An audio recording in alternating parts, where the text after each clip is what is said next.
Olá, meus amores, muito bem-vindos. Esse é o canal Yanart Tarot. O meu nome é Felipe e hoje vamos falar sobre a espiritualidade. No último vídeo eu falei sobre as leis universais para manifestar nossos desejos, que são as 7 leis herméticas. E como prometido, eu tinha dito que eu faria o vídeo falando sobre o mundo espiritual e como é a hierarquia dos espíritos, dos anjos, dos deuses e dos orixás e qual a função de cada um deles. Porém, é uma pesquisa muito grande e eu quero trazê-la bem rebuscada para vocês, detalhando exatamente e o que é que tem a ver um com o outro e como a Cabala influencia nessas energias. Então eu decidi fazer um outro tema que será a espiritualidade e relacionamento abusivo. Como essas duas leis de convivência se contrastam uma com a outra e qual a importância de a gente trazer para nossos relacionamentos, tanto familiares quanto relacionamentos amorosos e de amizade também, e em questão mundial, essas leis espiritualistas para poder a gente sintonizar com harmonia, com amor, com alegria em todos os tipos de relacionamento. Então, quero trazer as principais características das leis espirituais sobre relacionamentos, que seriam a compaixão, a lealdade, a verdade, a independência, o respeito, a liberdade, a alegria, a parceria, a justiça, o companheirismo e o amor, e o respeito à individualidade. Cada um nasceu aqui com um objetivo, independente seja homem, seja mulher. Todos nós viemos como seres individuais, como espíritos, para poder nos realizar individualmente e assim somar com outras pessoas nossas realizações, nossos desejos, causando alegria para ambas as partes. Mas nesse sistema que vivemos hoje, na forma em que nos é pregado o amor, esse romance irreal, idealizado, a gente vivencia muitos romances hoje de uma forma muito pesada e existe também características de personalidades onde faz com que essas relações se tornem muito piores. Hoje eu vou falar um pouco sobre o narcisismo. Existe a bipolaridade, que também é uma doença, só que é uma doença mais inofensiva, apesar de que a pessoa tem suas reações exageradas de depressiva e também de maníaca, né? Mas é uma doença onde não é essa agressão pensada. E já o narcisismo é uma patologia, um transtorno de personalidade que afeta a mente completamente e transfigura o jeito da pessoa de pensar, de sentir, e a pessoa se percebe e interage com as outras de uma forma totalmente diferente de outras pessoas no mundo inteiro. E as principais características dos relacionamentos tóxicos são egoísmo, mentira, manipulação, traição, a causa do medo dentro da relação, a culpa de ambas as partes, o ciúme, a inveja, a competição, o desrespeito, o controle sobre um ao outro, a agressividade, a possessividade, entre outros.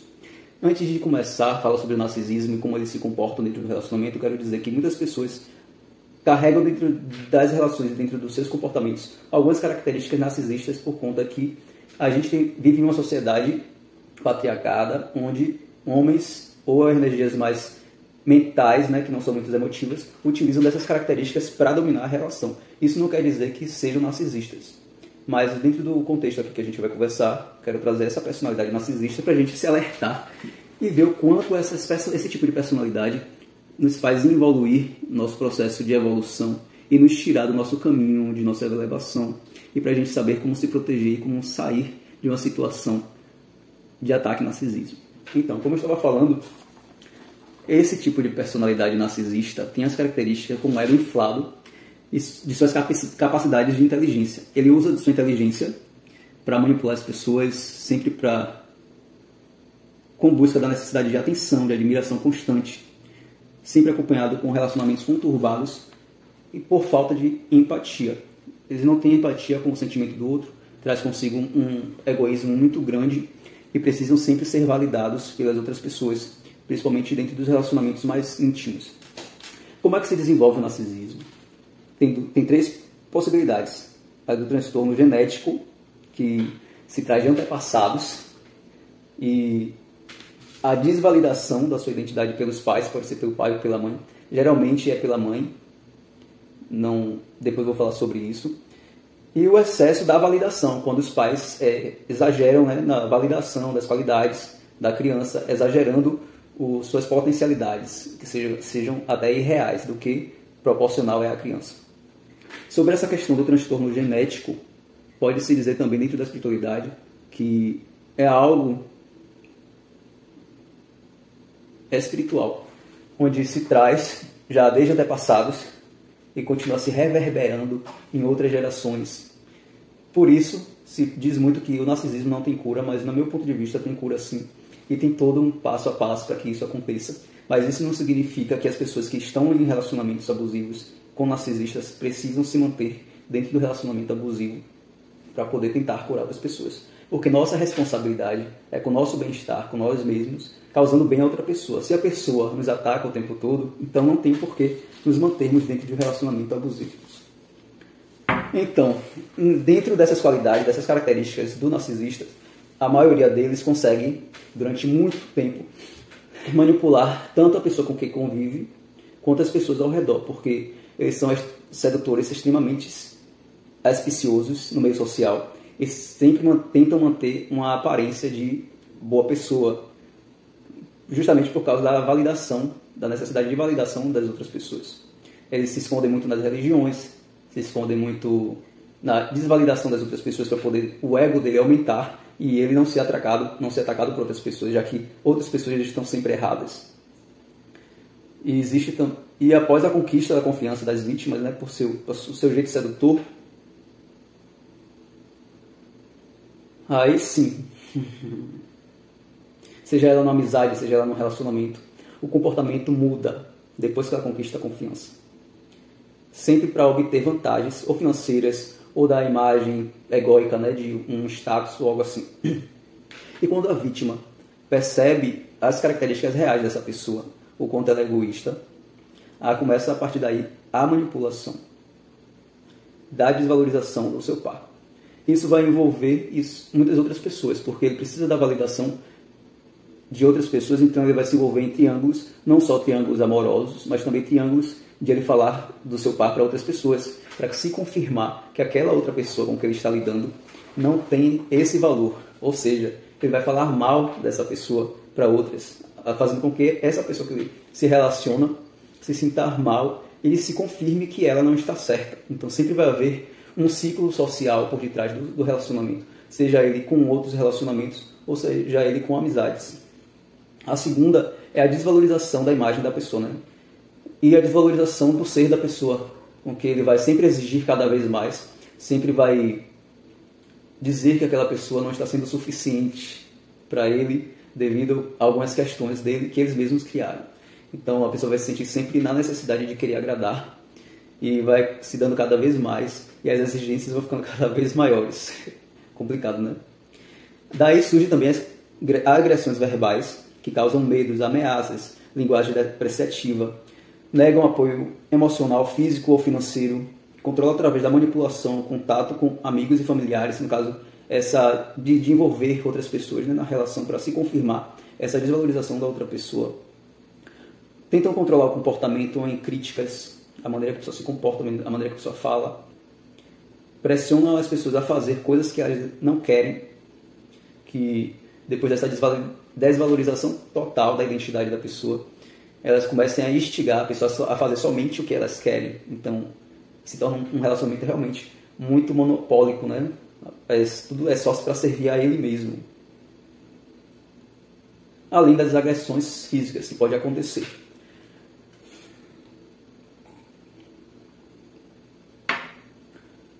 Além disso, a diminuição, né? Menosprezam as pessoas, não só as que estão dentro do relacionamento, mas todas as outras, já que eles se veem com um ego muito grande, eles se sentem superiores às outras pessoas devido a seu jeito de manipular, a seu jeito de enganar, e se colocam como uma habilidade mental elevada além das outras pessoas. E eles podem fazer essa diminuição do seu par, envergonhando pela sua aparência, pela sua educação, sua classe social, e fazendo comparações com outras pessoas para poder diminuir. Um exemplo disso é se ele trai a pessoa. Se ele trair a pessoa, ele vai dizer que a pessoa é culpada por causa da aparência, por causa que ela não é tão bonita. Então, isso se faz de vítima, né? Então, esse tipo de pessoa, ele sempre vai atacar, vai fazer maneiras com que a pessoa se sinta culpada. Ele vai diminuir totalmente a autoestima. Ele vai desvalorizar totalmente essa pessoa. Essa pessoa vai ficar codependente, aprisionada em um relacionamento, sem pensar que pode novamente conquistar um relacionamento estável. mexe muito com o psicológico, com o emocional, com a autoestima geral da pessoa. Mas essas pessoas geralmente se têm um comportamento inadequado, mesmo que elas tentem se manter com essa boa aparência, sempre elas vão dar algum deslize, sempre elas são muito sexuais, a maioria delas se metem com drogas, com bebidas, muitas vezes com cocaína, porque elas têm um descontrole emocional. E todas essas pessoas que têm essas características ruins, elas tentam propagar para outra pessoa. E todas as pessoas que têm características ruins, elas não são felizes. Então, quando elas não são felizes, elas nunca estão bem com elas mesmas. Elas sempre precisam da validação do outro. E como elas não estão bem com elas mesmas, é sempre ela procura no externo algo para se satisfazer. E por isso que elas buscam as drogas. Não digo que todas as pessoas que estão se drogando são narcisistas, mas grande parte dos narcisistas usam de algum entorpecente, principalmente cocaína. Outro ponto também é o monopólio da conversa. Sempre as conversas tentam se levar para elas mesmas, para as qualidades delas, para as conquistas delas. E utilizam de uma outra técnica, que seria o gaslighting, que é para confundir a sanidade da pessoa. Depois que a pessoa se situou de todas essas características de que essa pessoa tem e que manipula a relação, elas começam a utilizar de uma técnica chamada gaslight, que é meia-luz. É como se confundisse a sanidade da pessoa, ao ponto de a pessoa se sentir que está imaginando tudo. Não, realmente deve ser culpa minha, porque de tudo que ele fala, eu sou culpada porque eu não sou tão bonito, não sou assim, não sou assado. Então, é um trabalho passo a passo psicológico que faz com que a pessoa se sinta com autoestima muito baixa, ao ponto de não ter mais autoconfiança. E fica muito difícil ser trabalhada individualmente. Esse assunto é bem pesado, pois é o oposto total de todas as qualidades espirituais que a gente tenta desenvolver para a nossa evolução. E existem pessoas como essas que tentam, muitas vezes, inconscientemente, desmotivar outras, pensando no seu próprio ego, pensando em suas próprias conquistas. Muitas vezes não é pensado, racionalizado, porque elas só pensam nelas mesmas, não têm empatia. Então elas não sentem culpa por fazer isso. Se elas são pegas dentro dessas questões, elas dificilmente vão pedir desculpas, porque elas não conseguem se reconhecer como errado. Então, é difícil. Então, uma pessoa que está dentro de um relacionamento como esse deve realmente se afastar para não ser prejudicado mais do que já foi, né? Como eu já falei sobre no relacionamento, as pessoas que estão dentro desse relacionamento, é ótimo que a pessoa procure se cuidar, buscar um psicólogo, buscar se reconhecer, lembrar de quem realmente é antes desse relacionamento e cuidar novamente do seu corpo, de sua mente, de suas emoções, se reequilibrar. Mas existe outros tipos de relacionamentos que seriam dos pais e das mães narcisistas, que muitas vezes não tem como fugir desse ambiente, que seria dentro das famílias, né? E geralmente os pais e as mães narcisistas, eles usam o poder de autoridade para manter o filho a realizar todas as suas vontades e mantendo as aparências sempre, porque eles não podem ser descobertos jamais. Um pai e uma mãe fazer uma coisa dessa é um absurdo. Daí os filhos crescem com um forte sentimento de desamparo aprendido, de inadequação, de culpa, de baixa autoestima, pois são constantemente criticados, invalidados, agredidos fisicamente, emocionalmente e psicologicamente. Então é uma criança que já nasce totalmente traumatizada. Daí ela pode desenvolver também o narcisismo ou pode ficar com a autoestima tão baixa que ela dificilmente vai conseguir se dar bem no seu trabalho, nas suas relações, na sua vida social. São traumas realmente muito fortes, ainda mais quando se vem de familiares. Mas para tudo isso tem uma solução, todos nós podemos. Ninguém é impossível de não passar por uma situação dessa, porque eles estão espalhados por vários lugares, no trabalho, nas escolas, em todos os ambientes, existem pessoas como essas. Então é bom aprender como elas agem, como elas se comportam, para poder a gente saber se defender e poder identificar antes mesmo de se envolver com pessoas como essas. E a partir do momento que crianças e pessoas se envolveram com pessoas desse tipo, que só se deram conta de estar num relacionamento abusivo, é bom realmente fazer um tratamento psicológico e buscar quem realmente você é de verdade, para poder você se fortalecer e poder atrair pessoas de acordo com o que realmente você deseja. E, inclusive, esse tipo de narcisista dos relacionamentos, eles procuram um determinado perfil, que são de pessoas mais sensíveis, empáticas, que vai poder proporcionar sem se preocupar. Aquele tipo de pessoa que tentam desenvolver um amor pelas outras. São as pessoas mais prováveis de eles se relacionarem, porque eles sabem que elas não vão ser que nem eles dentro da relação. Então nós, ou as pessoas que são mais sensíveis, que são mais emocionais, tem que se ligar em cada característica, conhecer as pessoas antes, conhecer como é a família, como foi os últimos relacionamentos, como ele se comporta, quais são os sonhos, sabe? Antes de se envolver dentro de um relacionamento, para evitar danos emocionais.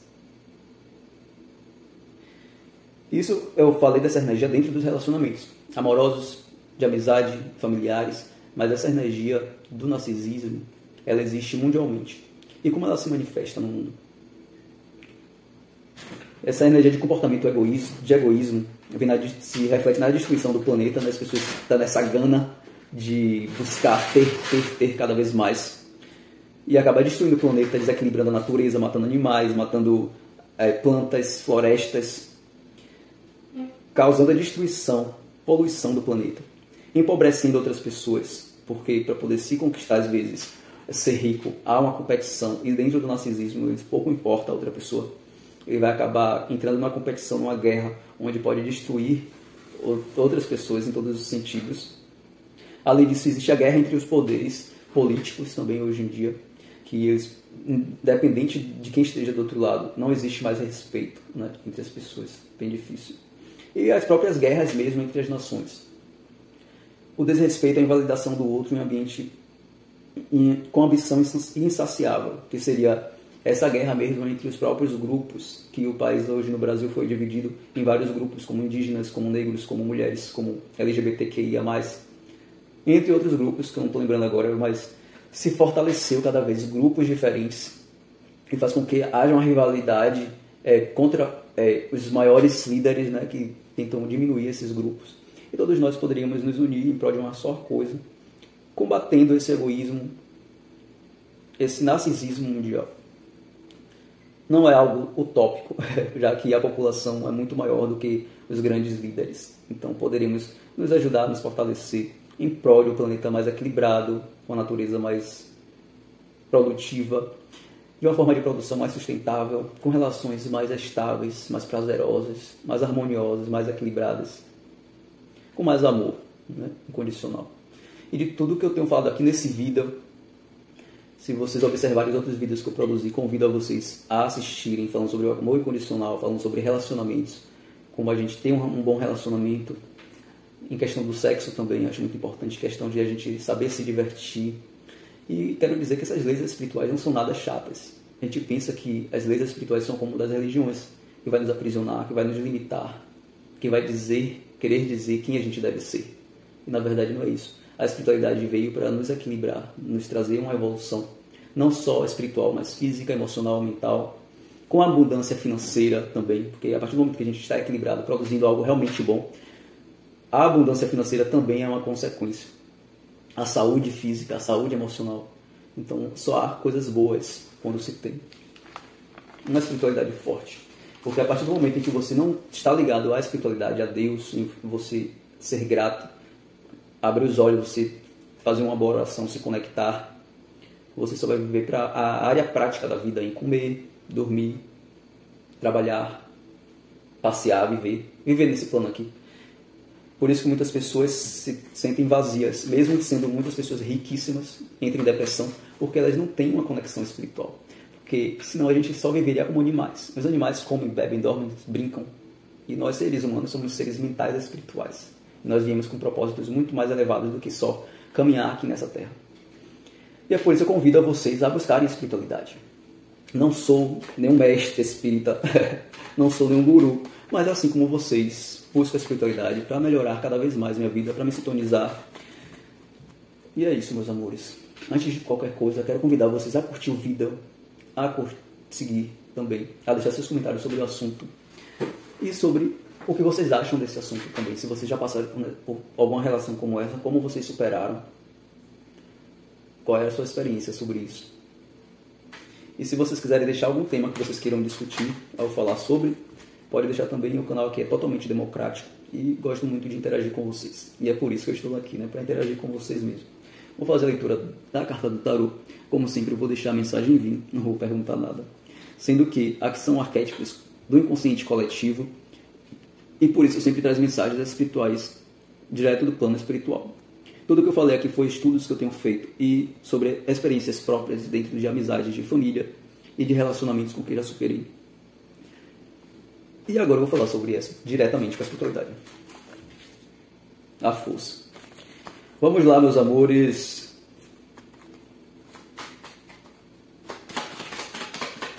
Mensagem de hoje. 5 de paus. No fundo do baralho, 10 de copas, valete de paus. Vamos lá. 5 de paus.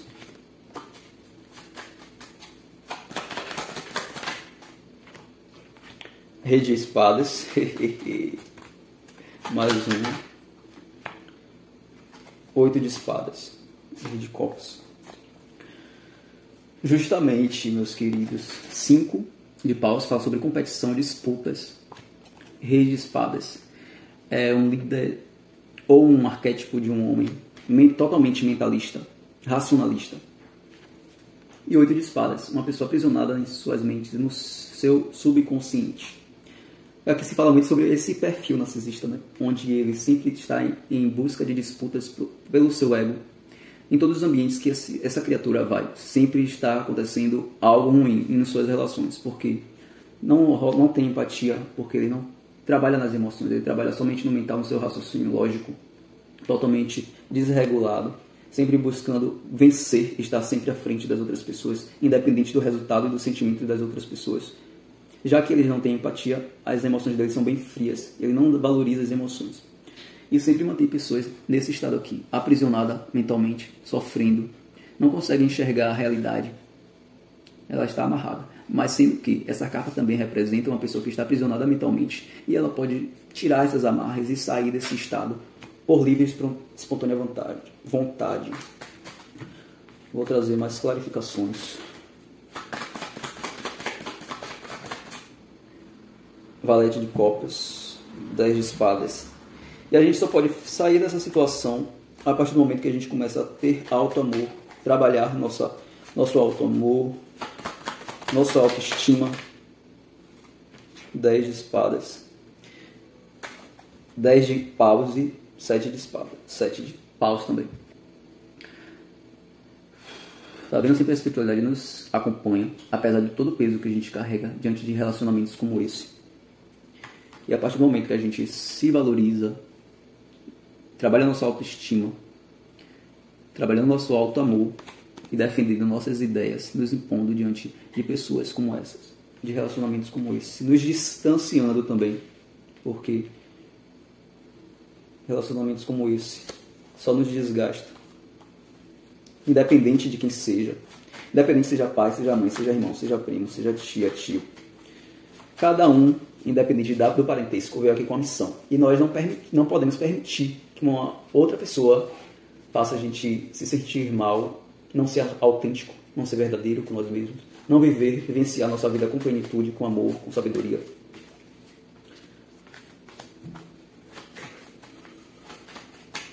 Clarificar aqui o valete de copas. Ia cair esse ás. O ás da verdade, ás de espadas, a estrela. Justamente, nós só conseguimos tomar uma nova direção quando a gente percebe a realidade de onde nos metemos para poder nos redirecionar nossa vida para o alto amor, para nossa autoestima. Já cai aqui 9 de ouros, que se fala justamente sobre essa autorrealização, tanto emocional como material. Vou clarificar aqui o 7 de paus. 7 de espadas, ás de copas, a imperatriz,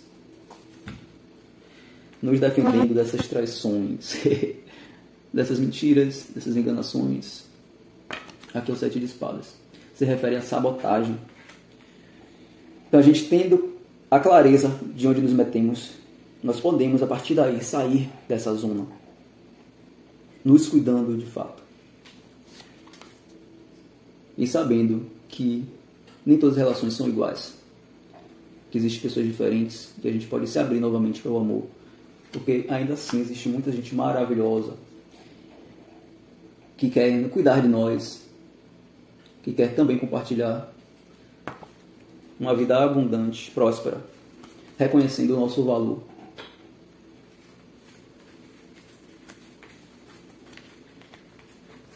É isso. E assim eu encerro a leitura. Vou trazer só mais uma cartinha aqui para...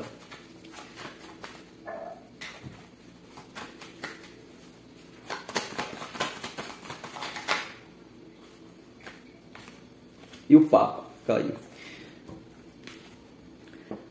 E a espiritualidade pode nos trazer todo esse auto-amor, essa ressignificação, porque esse amor romântico aqui desse planeta, esse amor que é pregado aqui, com toda essa sofrência, tanto que mais uma rivalidade, o amor que se prega hoje, do que amor real, amor incondicional. E só a espiritualidade pode nos proporcionar isso. Esse amor verdadeiro. Um amor que tem propósito além da carne. Então é isso, meus amores. Espero que não tenha balançado muito. Muito obrigado por vocês chegarem até aqui. Desejo a vocês tudo de bom. Um grande beijo no coração de vocês.